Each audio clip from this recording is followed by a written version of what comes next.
ونستغفره ونؤمن به ونتوكل عليه ونعوذ بالله من شرور أنفسنا ومن سيئات أعمالنا من يهده الله فلا مضل له ومن يضلله فلا هادي له ونشهد أن لا إله إلا الله وحده لا شريك له وأشهد أن محمدا عبده ورسوله أما بعد فإن خير الحديث كتاب الله وخير الحدي حدي محمد صلى الله عليه وسلم وشر الأمور محدثاتها وكل محدثة بدعة وكل بدعة ضلالة وكل ضلالة في النار أما بعد أعوذ بالله من الشيطان الرجيم بسم الله الرحمن الرحيم شهر رمضان الذي أنزل فيه القرآن قال الله تبارك وتعالى في مقام آخر ليلة القدر خير من ألف شهر تنزل الملائكة والروح فيها بإذن ربهم من كل أمر سلام هي حتى مطلع الفجر۔ اللہ ہم سب کے لیے آسانیاں فرمائے۔ آج ہم انشاءاللہ جس بات کو سمجھنے کی کوشش کریں گے وہ ہے، عمومی طور پر تو انشاءاللہ ہم رمضان کو سمجھنے کی کوشش کریں گے، اس میں خصوصی طور پر خواتین کے حوالے سے کہ خواتین کا رمضان میں جو ہے کیا کردار ہونا چاہیے، کیا کردار ہوتا ہے، اور انشاءاللہ ہم نے اس میں اپنے لیے جو ہے نئی چیز سیکھ کے اپنے آپ کو چینج کرنے کی کوشش کرنی ہے۔ اللہ تبارک و تعالی میرے سمیت ہم سب کو آج کی نصیحت سننے کے بعد اللہ رب العالمین اس پر عمل کرنے کی توفیق نصیب فرمائے۔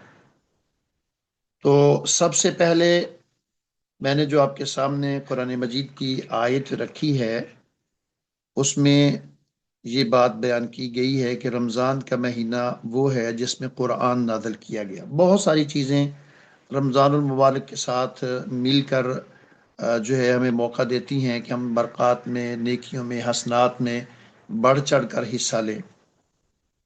تو رمضان برکت والا مہینہ ہے۔ اللہ تعالیٰ نے اس مہینے کو دوسرے تمام مہینوں کے مقابلے میں خاص مقام عطا کیا ہے۔ یہ مہینہ رحمت والا ہے۔ اللہ تعالیٰ نے اس کو کچھ خصوصیات اور فضیلتیں عطا کی ہیں جن کی وجہ سے یہ دوسرے مہینوں سے ممتاز ہوتا ہے۔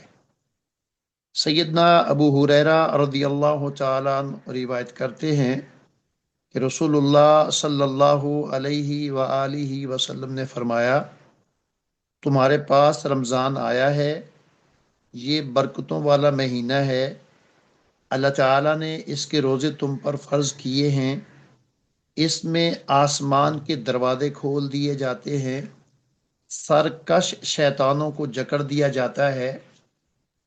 اللہ تعالیٰ کے فضل و کرم سے اس میں ایک رات ہوتی ہے جو 1000 مہینوں سے بہتر ہے۔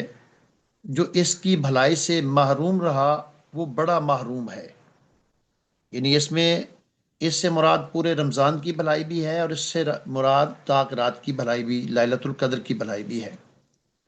اگلی بات، آسمانی کتابیں اور صحیفے اسی مہینے میں نازل کیے گئے ہیں، صرف قرآن مجید نہیں، جتنے آسمان سے صحیفے اور جتنی بکس نازل ہوئی ہیں وہ اسی بابرکت مہینے میں اللہ تبارک و تعالی نے نازل کی ہیں۔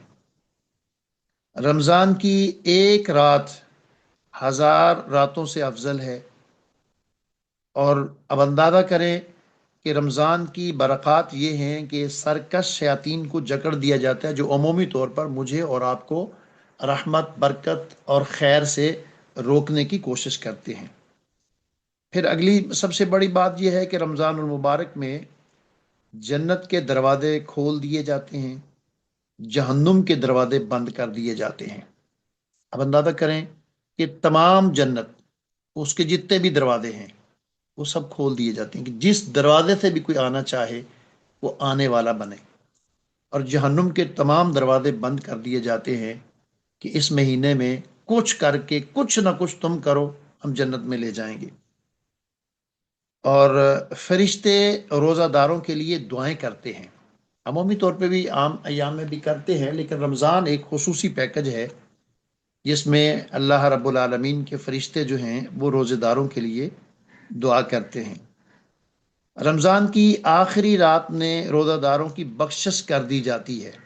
اب اندازہ کریں، ساری راتیں بڑی اہم ہیں، لیکن جو پورا مہینہ سحری، افطاری، قیام اللیل، روزہ رکھنا، رکھوانا، کھولنا، کھلوانا، یہ جو پورا مہینہ ایفرٹ کرتا رہا ہے، اللہ تبارک و تعالی رمضان کی جو آخری رات ہوتی ہے، اللہ کہتے ہیں معاف کر دو ان کو۔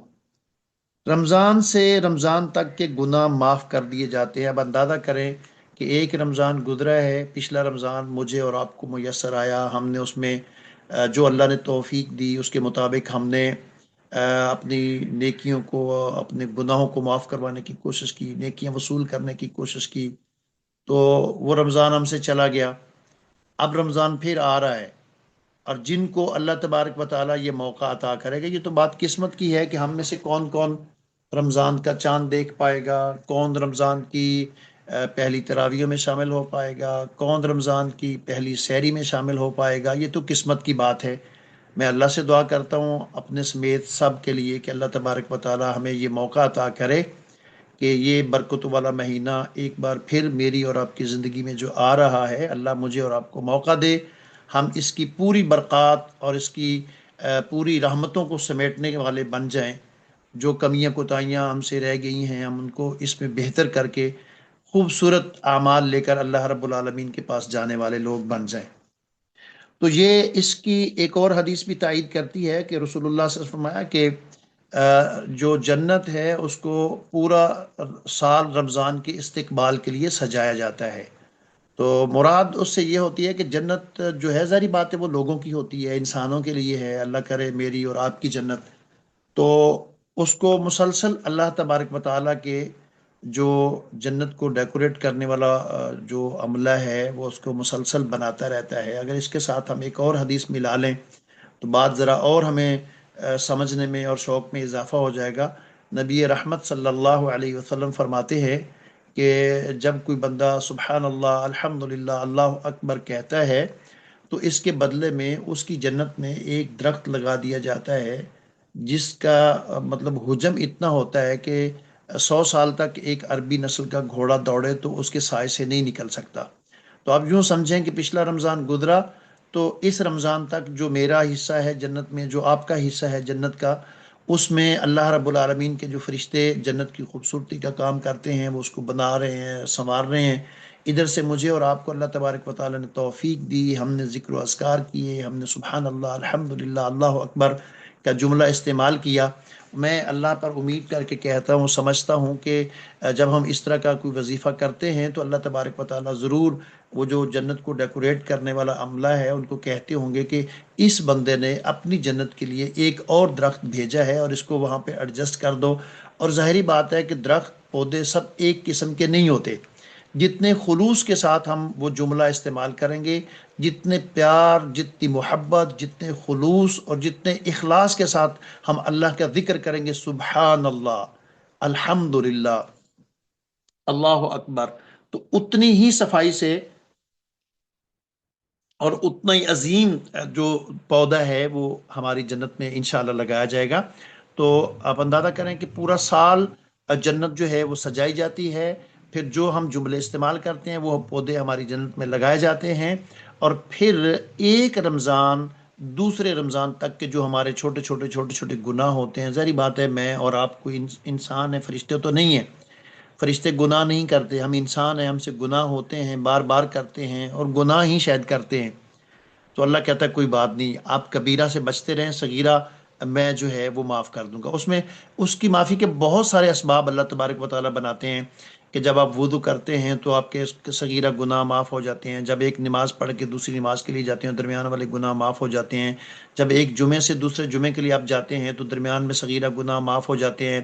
تو پھر جو رمضان آتا ہے تو پورے سال کے جو چھوٹے چھوٹے چھوٹے چھوٹے رہ چکے ہوتے ہیں پھر اس کی برکت سے وہ معاف ہو جاتے ہیں. تو اس لیے میں نے دعا کی کہ اللہ تبارک و تعالیٰ مجھے اور آپ کو توفیق دے کہ یہ رمضان ہم جو ہے وہ وصول کرنے والے بن جائیں. بہرحال رمضان میں اب اندازہ کریں کہ اتنا پیکج بڑھا دیا جاتا ہے کہ جو رمضان میں عمرہ کرتا ہے اس کو اللہ تبارک و تعالیٰ حج کے برابر ثواب جو ہیں وہ عطا کرتے ہیں. رمضان کی ہر رات جہنم سے آزادی جو ہے وہ لوگوں کی دی جاتی ہے. آخری رات تو ہے ہی ہے. رمضان کی ہر رات جو ہے وہ جو ہے لوگوں کو جہنم سے جو ہے وہ بچایا جاتا ہے، جہنم سے نجات جو ہے وہ دی جاتی ہے. تو اب اندازہ کریں کہ جب ایک چیز کی سمجھ آ جاتی ہے نا کہ اس کی فضیلت کیا ہے تو پھر اس کے لیے بندہ محنت بھی کرتا ہے، اس کے لیے کوشش بھی کرتا ہے. جب ہم اس کو سمجھتے نہیں ہیں تو ظاہری بات ہے جب سمجھ نہیں آئے گی تو پھر ہم اس کے لیے مطلب کیا کریں گے. تو لہٰذا میں نے بنیادی طور پر اس کے شروع میں اس کی فضیلت کی طرف ترغیب دی ہے کہ اس کی فضیلت یہ ہے کہ کتابیں آسمانی ساری اس میں نازل ہوئی ہیں. ایک رات ہزاروں کے راتوں کے برابر ہے. شیاطین جکڑ دیے جاتے ہیں، جنت کے دروازے کھول دیے جاتے ہیں، جہنم کے تمام دروازے بند کر دیے جاتے ہیں. تو لہٰذا اتنا کچھ ہونے کے باوجود اگر میرا دل ادھر نہیں جو ہے نا وہ مولڈ ہوتا تو پھر مجھے اللہ سے الگ سے استغفار کرنی چاہیے کہ یا اللہ کیا مسئلہ ہے کہ تو نے تو انسان کے لیے اتنی سہولتیں بنا دیں اس رمضان میں، تو پھر بھی میرا دل کیوں نہیں جو ہے نا وہ بہتر ہو رہا. اسی رمضان کے متعلق نبی صلی اللہ علیہ وسلم کی ایک اور حدیث ہم دیکھ لیتے ہیں. اللہ کے رسول علیہ الصلوۃ والسلام نے فرمایا کہ من کان رمضان ایمان و احتسابا غفر له ما تقدم من ذنب. اور پھر آپ نے فرمایا کہ من صام رمضان ایمان و احتسابا غفر له ما تقدم من ذنب، کہ جو بندہ رمضان المبارک میں ایک رات کا قیام کرتا ہے، یعنی یہ اس قیام سے مراد تراویح ہے، تو اللہ تبارک و تعالیٰ اس کے پچھلے سارے گناہوں کو معاف کر دیتا ہے ایمان اور معافی کی نیت سے. ظاہری بات ہے ہم قیام تو ایمان اور معافی کی نیت سے کرتے ہیں. تو آپ نے فرمایا کہ جو رمضان کا روزہ رکھتا ہے ایمان اور معافی کی نیت سے، اللہ تبارک و تعالیٰ اس کے پچھلے سارے گناہ معاف کر دیتا ہے. تو جو پورا رمضان پوری سحریاں پوری افطاریاں جو ہے وہ خلوص کے ساتھ کرتا ہے تو انشاءاللہ العزیز وہ تو بالکل جو ہے نا وہ معافی والے معاملے میں اللہ کے فضل سے وہ داخل ہو جاتا ہے. اور پھر رمضان میں بہت سارے کام جو ہے نا ہم ساتھ لے کر ایک ساتھ چل رہے ہوتے ہیں. صرف یہ نہیں ہوتا کہ صرف ایک رمضان ہے. رمضان المبارک میں ہم ایک ہلکی سی نظر دیکھ لیتے ہیں کہ ایک ٹائم پر کیا کیا ہم ساتھ جو ہیں وہ لے کر چل رہے ہوتے ہیں. اب اندازہ کریں رمضان المبارک کی سحری، رمضان المبارک کی افطاری، رمضان المبارک کا قیام، اور پھر رمضان المبارک میں تلاوت قرآن، رمضان المبارک میں صدقہ و خیرات، اور پھر رمضان المبارک میں سحری کرنا یا کروانا، افطاری کرنا یا کروانا، یہ بھی فضیلت. اعتکاف یہ بھی رمضان میں ہے. اور رمضان کا آخری عشرہ یہ تو کمال کا ہوتا ہے. پھر آخری عشرے میں طاق راتیں یہ اور کمال کی ہوتی ہیں. پھر ان میں لیلۃ القدر کو تلاش کرنا، اور لیلۃ القدر کس کو مل جائے یہ پھر سونے پہ سہاگا ہے. پھر اس میں عمرہ کرنا، یعنی اگر عام دنوں میں آپ عمرہ کرتے ہیں تو ظاہری بات آپ کو عمرے کا اجر ملتا ہے، اور عام دنوں میں بھی عمرے کا اجر کم نہیں ہے. لیکن اگر رمضان المبارک میں اللہ تبارک و تعالیٰ کسی کو یہ توفیق عطا فرما دے تو یہ تو اور بہت بڑا اجر کا معاملہ ہے. پھر کثرت کے ساتھ دعائیں کرنا، نمازیں تو آلریڈی ساتھ ہیں ہی ہیں، یہ ساری عبادات ایک رمضان میں ساتھ ساتھ چل رہی ہوتی ہیں. یعنی روزہ رکھنا، صدقہ خیرات کرنا، رات کا قیام کرنا، اور روزہ افطار کرنا، روزہ افطار کروانا، یہ ساری چیزیں رمضان المبارک میں جو ہیں وہ ایک ٹائم ساتھ ساتھ چل رہی ہوتی ہیں. اور پھر جہاں پر اعزاز ہوتے ہیں وہاں اگر گڑبڑ کی جائے تو اس کے معاملات بھی بہرحال ہوتے ہیں، ان کو انشاءاللہ ہم آخر پہ چیک کرنے کی کوشش کرتے ہیں. اب ہم تھوڑا سا اس کی طرف آتے ہیں کہ دیکھیں روزہ بیسیکلی ہے کیا. تھوڑی سی ہم اس کی فضیلت دیکھ لیں، ہم اس کی طرف آتے ہیں. بیسیکلی مخصوص دنوں میں مخصوص شرائط کے ساتھ مخصوص چیزوں، کھانے پینے، فسق و فجور کے ارتکاب، اور دن میں مباشرت یعنی میاں بیوی کے معاملات سے رک جانا، یہ روزہ ہے. یعنی ایک مخصوص ٹائمنگ ہے کہ سحری سے افطاری تک یہ ایک مخصوص ٹائم ہے. اس میں مخصوص کام جو ہیں ان سے ہم رک جائیں گے، کھانا نہیں، پینا نہیں، فسق و فجور نہیں کرنا، گناہ کا ارتکاب نہیں کرنا۔ اگر شادی شدہ ہے تو اتنی ٹائمنگ کے لیے آپ اپنے ازواجی معاملات سے رک جائیں گے۔ یہ بیسیکلی روزہ ہے۔ تو آگے پھر اس کا مقصد کیا ہے؟ روزے کا مقصد ہے اللہ تعالیٰ کا حکم جو ہے اس کو بجا لانا، اس کی رضا حاصل کرنا، اس سے قریبی تعلق جو ہے وہ بنانا۔ یعنی روزہ جو ہے یہ اللہ سے تعلق کو قریب بنانے کا سب سے بڑا ذریعہ ہے۔ تو روزے کے مقصد انشاءاللہ ہم نے اس بار کوشش کرنی ہے کہ ہم نے یہ مقصد وصول کرنے ہیں۔ یعنی روزہ ایک مخصوص ٹائم میں مخصوص چیزوں سے رکنا ہے۔ پھر روزے کا مقصد یہ ہے کہ اللہ تعالیٰ کا حکم ماننا۔ سب سے بڑا مقصد ہے کہ اللہ کا حکم ماننا۔ ایک روزے دار کو جب آپ کہیں گے کہ آپ پانی پینے میں کہتے ہیں نہیں نہیں میں نہیں پیوں گا، مجھے میرے اللہ نے منع کیا ہے۔ کوئی نہ دیکھ رہا ہو، پیاس لگی ہو، پھر بھی وہ پانی نہیں پیتا کیونکہ میرے اللہ نے مجھے منع کیا ہے۔ بڑی اس بار تو انشاءاللہ بہت ٹھنڈا رمضان آ رہا ہے، شدید گرمیوں کے بھی رمضان آئے ہیں، لوگ پیاس سے تڑپ رہے ہوتے ہیں، اپنے گھر میں اکیلے ہوتے ہیں، بند کمرہ ہوتا ہے، کمرے میں فریج پڑی ہوتی ہے، اس میں پانی ہوتا ہے، پانی کی ضرورت ہوتی ہے، لیکن کوئی اس کو یوز نہیں کرتا کیونکہ اللہ نے منع کیا ہے۔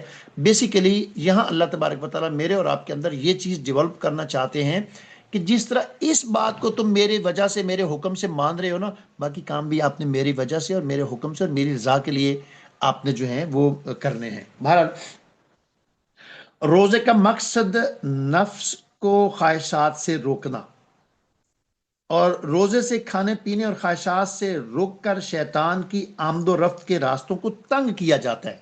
بیسیکلی جو روزے کی پابندی ہے، کھانے پینے سے رکنا، خواہشات نفس جو ہے ان کو کنٹرول کرنا، اس کا مقصد یہ ہے کہ شیطان کے جو راستے ہیں ان کو تنگ کیا جائے، اس سے اوائڈ کیا جائے۔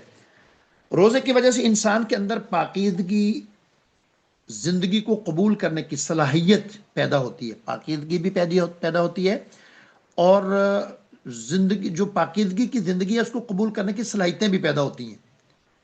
روزے کے فوائد اور اثرات روح اور بدن دونوں پر مرتب ہوتے ہیں، صرف روح پر نہیں، صرف جو ہے نا وہ بدن پر نہیں، دونوں پر، روح پر بھی اور بدن پر بھی۔ یہ دو الگ الگ چیزیں ہیں، روح الگ چیز ہے، بدن الگ چیز ہے، لیکن روزے کے ایک ٹائم میں دونوں چیزوں پر اس کے اثرات مرتب ہوتے ہیں۔ روزہ تمام اعضاء کو وہ قوت واپس دلاتا ہے جو مختلف طریقوں سے صرف ہو چکی ہوتی ہے۔ یعنی نگاہ کو کنٹرول کرنے کی قوت اگر ہم سے جا چکی ہے تو اس کو کنٹرول کرنے کی قوت دیتا ہے، سماعت کو کنٹرول کرنے کی قوت دیتا ہے، زبان کو کنٹرول کرنے کی قوت جو ہے یہ روزہ عطا کرتا ہے۔ اپنے تمام اعضاء کی وہ قوت جو مختلف گناہوں کی وجہ سے کمزور ہو چکی ہوتی ہے یا جا چکی ہوتی ہے، اس کو واپس جو ہے وہ دلاتا ہے، جو مختلف طریقے سے جو ہے نا وہ قوت صرف ہو چکی ہے۔ روزہ بدن سے فاسد مادوں کو دور کرتا ہے، یہ اس کا میڈیکلی بھی فائدہ ہوتا ہے۔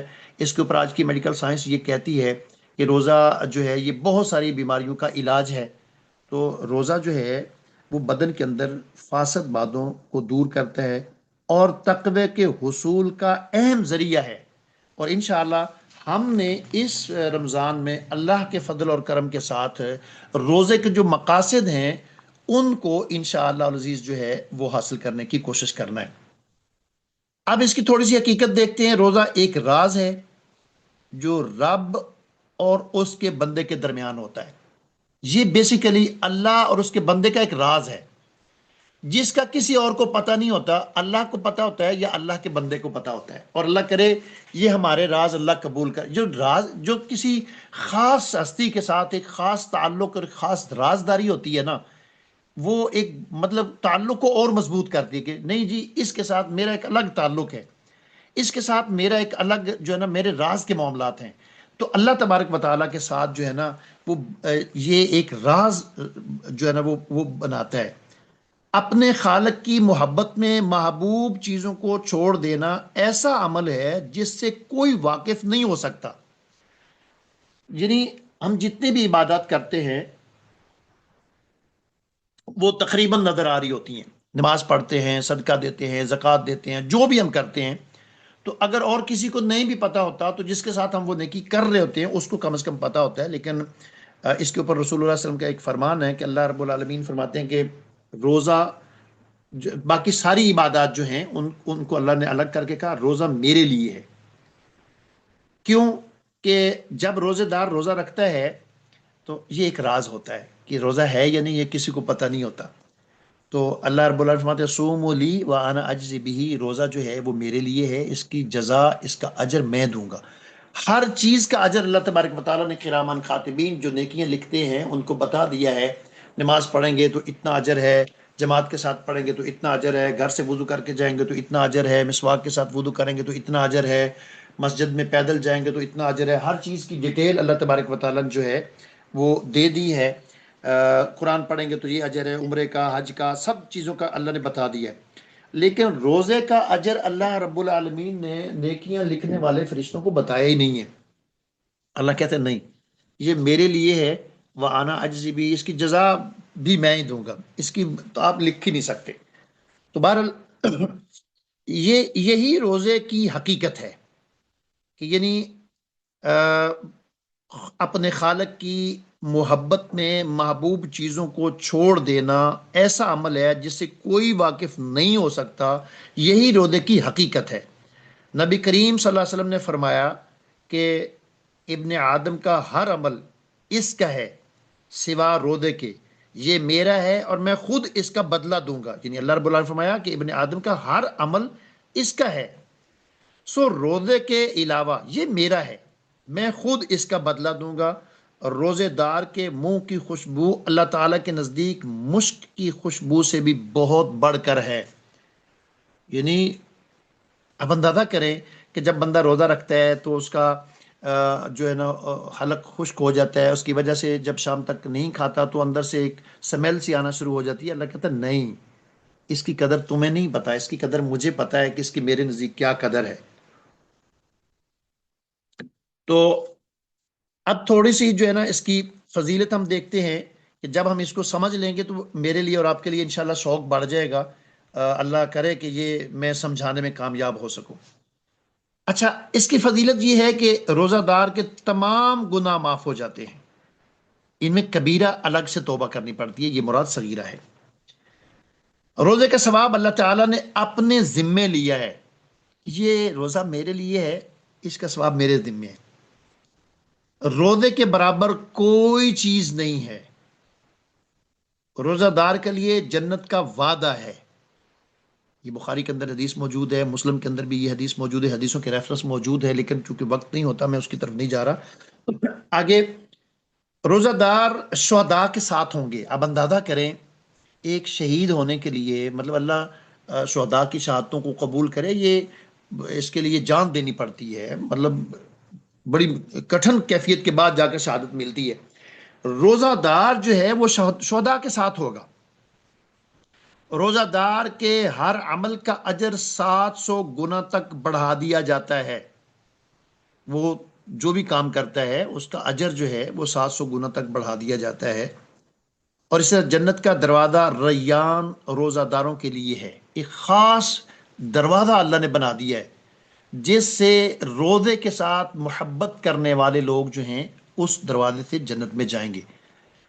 اچھا، روزے کے ساتھ محبت کرنے والے لوگ جو ہیں وہ صرف یہ رمضان کے روزے نہیں رکھتے، رمضان سے علاوہ بھی وہ جو ہے نا وہ روزے رکھتے ہیں، نفلی روزے جو ہوتے ہیں نا.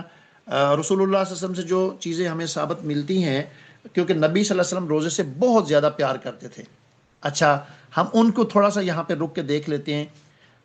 جو روزوں سے محبت کرتا ہے، رمضان کے روزے تو ہیں ہی ہیں، شوال کے 6 روزے، ذوالحجہ کے پہلے 9 دنوں کے روزے، یعنی جب یہ بڑی عید آتی ہے تو اس سے پہلے یکم ذی الحج سے لے کے 9 ذی الحج تک یہ روزے نفلی، سوموار اور جمعرات کا روزہ، 9ویں ذی الحج کا خصوصی طور پر روزہ، محرم کے روزے اور عاشورہ کا خصوصی طور پر روزہ، شعبان کے روزے یعنی نصف سے پہلے پہلے، ایام 20 یعنی 13، 14 اور 15 کے روزے، جہاد کے دوران روزہ رکھنا، ایک دن روزہ رکھنا اور ایک دن نہ رکھنا، یہ نفلی روزے ہیں. یعنی اب اندازہ کریں کہ جس کو روزوں کے ساتھ محبت ہے، وہ رمضان کے روزے گئے، اب اس کو اٹھنے جاگنے کی ایک عادت ہو گئی ہے، رمضان کے ساتھ اس کی ایک محبت ہو گئی ہے. اللہ کہتا ہے کوئی بات نہیں، شوال میں بعد میں 6 روزے اور رکھ لینا. اچھا، پھر جو ہے نا اللہ کہتا ہے سوموار اور جمعرات کا ہر ہفتے میں 2 روزے رکھ لینا. محرم کے، ذی الحج کے، پھر شعبان کے نصف سے پہلے، نصف سے بعد اگر روٹین کے آپ کے روزے آ رہے ہیں تو آپ رکھ سکتے ہیں۔ خصوصی طور پر استقبال رمضان کے روزے کر کے رکھنا یہ درست نہیں ہے۔ تو بہرحال آگے ہے، ایک دن کا روزہ دوزخ کی آگ سے 70 سال دور کر دے گا۔ اللہ ہمیں 30 کے 30 یا 29 کے 29 روزے جو ہے وہ عطا کرے۔ اگر ایک روزہ بندے کو آگ سے 70 سال دور کرے گا تو 29 یا 30 روزے جس نے رکھ لیے، جو ہر سوموار اور جمعرات کا روزہ رکھے، آپ اندازہ کریں کتنا وہ دور ہوتا چلا جا رہا ہے۔ یہ ضرب تقسیم ہم بعد بھی کر لیں گے کہ اللہ کرے کہ ہم اس شوق سے کہ میں نے جی اتنا ہر روز جہنم سے دور ہونا ہے، تو وہ ہفتے میں 2 روزے رکھتا ہے تو مطلب 140 سال وہ دور ہو گیا، پھر اگلے ہفتے میں، پھر اگلے ہفتے میں۔ تو بہرحال انشاءاللہ یہ میں سمجھانے کے لیے، اپنے آپ کو نصیحت کرنے کے لیے کہہ رہا ہوں۔ روزہ قیامت کے دن سفارش کرے گا۔ کیا ہمیں اللہ کی عدالت میں سفارشی نہیں چاہیے؟ یہاں تو ہم سفارشی ڈھونڈتے ہیں کہ جی یہ بندہ اس کی فلاں جج کے ساتھ، فلاں افیسر کے ساتھ بڑی اچھی گڈ بائی ہے، اس کو ساتھ لے چلیں۔ بھائی ہمیں اللہ کی عدالت میں یہ اعمال سفارشی ہمارے ہوں گے، اور روزہ ایک عمل ہے، یہ قیامت کے دن سفارش کرے گا۔ روزہ گناہوں سے بچنے کے لیے ڈھال ہے۔ پرانے دور میں جب جنگ ہوتی تھی، جیسے آج کے دور میں بلٹ پروف جیکٹ ہوتی ہے، پرانے دور میں جب جنگ لڑی جاتی تھی تو ڈھال کے طور پر لوہے کا وہ ایک مطلب چادر آگے رکھتے تھے جو تیر اور تلوار سے اپنا دفاع کرتے تھے۔ تو روزہ گناہوں سے بچنے کے لیے ڈھال ہے۔ اور پھر بخاری کے اندر حدیث موجود ہے، رسول اللہ سے فرمایا کہ روزے دار کے منہ کی بو کستوری سے زیادہ پاکیزہ ہے اللہ کے نزدیک۔ روزہ دار کو افطاری کے وقت جہنم سے آزادی دی جاتی ہے۔ روزہ دار کی دعا قبول ہوتی ہے۔ کیا ہم اپنی دعائیں قبول نہیں کروانا چاہیں گے اس رمضان میں؟ کیا ہم اپنے آپ کو جہنم سے دور نہیں کروانا چاہیں گے افطاری کے وقت؟ انشاءاللہ ہم نے اپنے رمضان کو خوبصورت بنانا ہے، وہ چند پوائنٹ انشاءاللہ ہم ڈسکس کریں گے۔ بلکہ ساتھ ساتھ اگر آپ نے قلم رکھی ہوئی ہے، آپ نے نوٹ بک رکھی ہوئی ہے، تو یہ پوائنٹ نوٹ کیا کریں۔ یہ جو آپ کے چند دنوں کے یہ کورسز چل رہے ہیں، یہ اس میں اپنے لیے ہم پوائنٹ بنائیں کہ انشاءاللہ ہم نے اپنے آپ کو جہنم سے بچوانا ہے تو اس کے لیے کیا جو ہے نا ٹپس آج ہم نے سیکھے ہیں، گناہوں سے بچنا ہے تو اس کے لیے کیا ٹپس ہم نے سیکھے ہیں، اور اگر قیامت کے دن ہم نے اپنی سفارش کا بندوبست کرنا ہے تو اس کے لیے کیا ٹپس آج ہم نے جو ہے نا وہ قرآن و سنت سے پڑھے ہیں۔ جہنم سے دور ہم کیسے ہو سکتے ہیں، اس کے لیے کیا ٹپس آج قرآن و سنت کی روشنی میں جو نا ہمیں ملے ہیں۔ ہم جو عمل کرتے ہیں تو میرے سمیت کوئی بھی بندہ اگر کوئی کاروبار بزنس کرتا ہے، وہ چاہتا ہے کہ میری چیز کا ریٹ اچھا لگے۔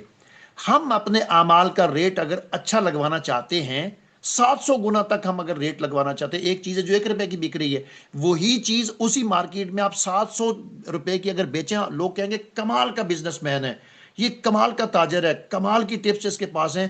جو لوگ منڈی میں جا کر 1 روپے کی چیز بیچتے ہیں، یہ فلاں بندہ 700 روپے کی بیچ کے آتا ہے اور پھر بھی ڈیمانڈ اس کی پوری نہیں ہوتی۔ تو ہم نے انشاءاللہ العزیز اس بار اپنے اعمال کو اتنا خوبصورت بنانا ہے کہ ان کا ریٹ بنے، ان کی قبولیت کا ریٹ لگے، اور انشاءاللہ ہم نے اپنے رمضان کو اتنا خوبصورت بنانا ہے کہ میرا رب مجھے اور آپ کو شہداء کے ساتھ اٹھائے، شہداء کے ساتھ ہمارا جو ہے نا وہ شمار ہو جائے۔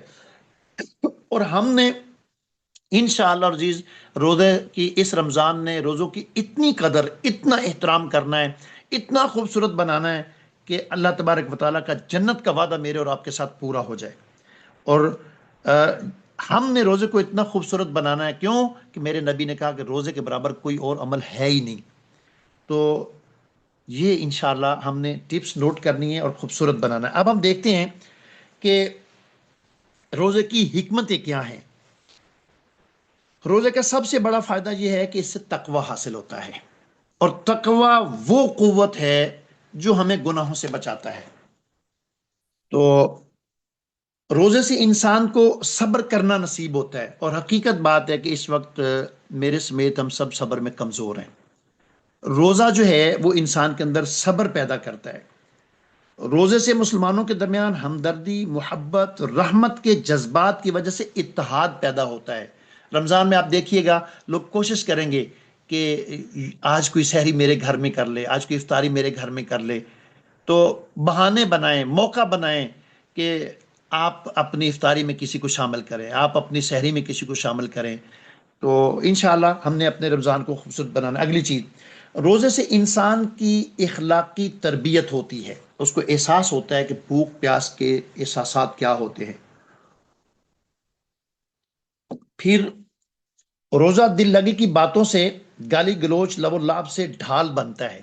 یعنی اس کا یہ مطلب نہیں کہ روزہ رکھا ہوا ہے اور جو جی چاہے ہم وہی کرتے رہے، نہیں، ایسا نہیں ہوتا. تو روزہ جو ہے اس سے انسان جو ہے وہ لب اللہ، یہ کھیل تماشے کی باتیں، فضول باتیں، گالیاں، اس سے جو ہے وہ اجتناب کرتا ہے. روزوں سے انسان کے اندر شکر گزاری کے جذبات جو ہیں وہ پیدا ہوتے ہیں. اور پھر اب اس کے لیے یہ اتنی خوبصورت چیز ہے، اتنی اس کی برکات ہے، اتنی اس کی فضیلتیں ہیں. تو اس کی شرط کیا ہے؟ سب سے پہلے اس کی شرط یہ ہے کہ اسلام ایک مسلمان کے لیے روزہ ہے. سب سے پہلے اس کی شرط یہ ہے کہ وہ میرے بھائی ہوں، میری بہنیں ہوں، میرے بیٹے ہوں، میری بیٹیاں ہوں، ان کا مسلمان ہونا ضروری ہے. اور مسلمان ہونے کے لیے جو ہے اقرار باللسان و تصدیق بالقلب و عمل بالجوارح، تین چیزوں کا برابر ملنا. یعنی اللہ رب العالمین کو اللہ ماننا، نبی کو نبی تسلیم کرنا، آسمان کی کتب کو تسلیم کرنا، جو ایمان کی شرائط ہیں ان کو تسلیم کرنا، ان کی تصدیق کرنا، پھر عمل سے ثابت کرنا کہ جی میں مسلمان ہوں. اور عمل میں ہم سارے کمزور ہیں، لیکن انشاءاللہ ہم نے اپنے اسلام کو بہتر بنانے کی کوشش کرنی. نمبر دو، کہ وہ مسلمان ہو اور عقل مند ہو.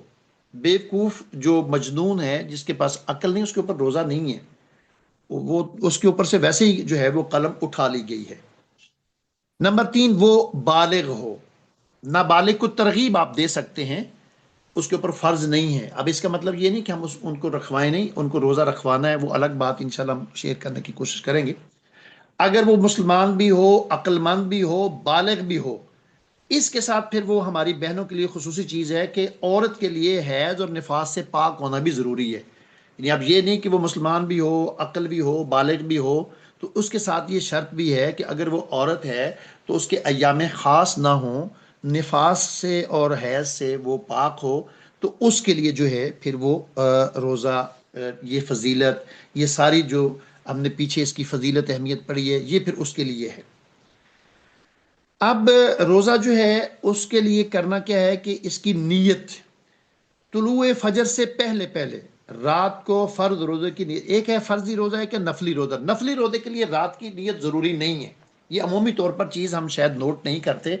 جو فردی روزہ ہے، اگر آپ رات سوئے تھے، آپ نے نیت کی تھی کہ جی میں انشاءاللہ جو ہے نا وہ رکھنا ہے روزہ، اگر نہ بھی جاگ آئی تو بھی میں نے رکھنا ہے، تو پھر آپ کو اگر صبح جاگ نہیں بھی آئی تو آپ جو ہے وہ جس کو ہم اپنے عرف عام میں اٹپارا روزہ کہتے ہیں، وہ اگر جاگ نہیں آئی تو آپ نہ بھی رکھیں تو کوئی حرج نہیں.